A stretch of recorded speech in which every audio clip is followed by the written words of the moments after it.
Ngiyanibingelela kwema TikTokers, ngiyanibingelela Sizwe Sikaphunga noMageba, ngiyanibingelela Ndlela Emnyama ey'ndaweni zonke lapho nikhona, ngabe isemisebenzini, ngabe isey'ndaweni zokuzama imizamo yonke enizamayo, ngabe isemakhaya, ey'bhedlela, emajele.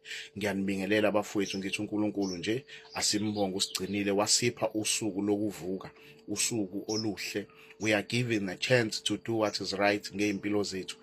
Bafowethu, ngidlulisa ukubonga lana, into enhle iyabongwa futhi into embi iyagxekwa. Kuwukuthi-ke uma sigxeka abantu bayasilwisa ngoba basuke bebona ukuthi engathi baya-attack-wa, kanti sisuke sikhuza sigxeka ngoba into e-wrong iyagxekwa, kanjalo nento enhle iyanconywa.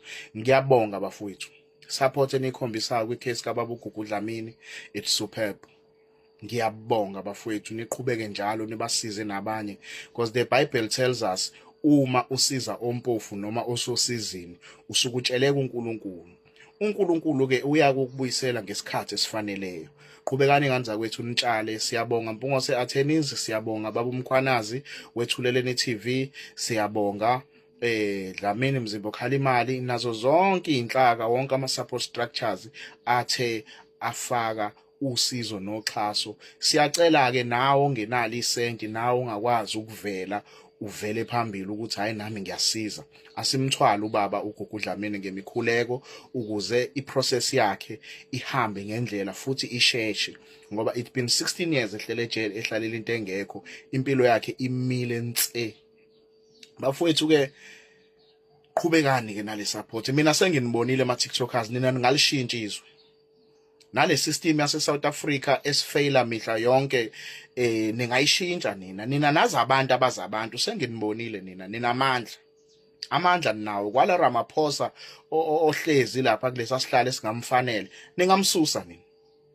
Inqobo nje maningakholwa egameni lika Jesu, nibuyele enkosini, nikhuleke, sifuna ubuso bukaNkulunkulu. Ziningabi izinto esingayi-achieve. Singayeka ukuthukana la ko-TikTok, singayeka ukubizana ngey'nhlamba, singayeka ukuthi umuntu athenze ividiyo wena ubusubuka i-background yakhe. Awusayizwa lento ayishoyo ngoba usubuka ukuthi le video yenzele emjondolo, usuzwe uyabhala ukuthi umdala ngawo usahlala emjondolo. Bafowethu, singahlekisi ngezimo zethu.